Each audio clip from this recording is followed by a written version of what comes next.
Niwaambie ukweli wanasiasa, ukweli ambao msingependa kusikia. Niwaambie jambo moja, vijana wa sasa sio wale wa zamani wa kuambia kuna moto mbinguni. Vijana wa sasa sio wale wa kuambia siku na mabakira 72.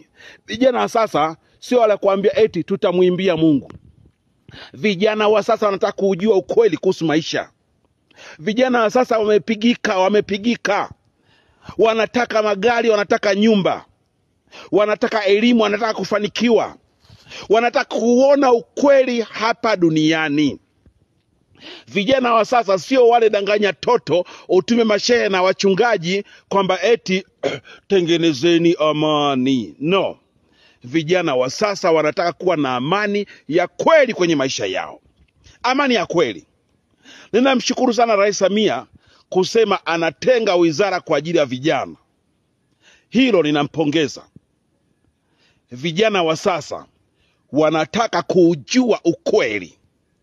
Sio kutishwa tu, kuna moto, si kuna kurithi mabikira, si kuna hapana. Watendee haki.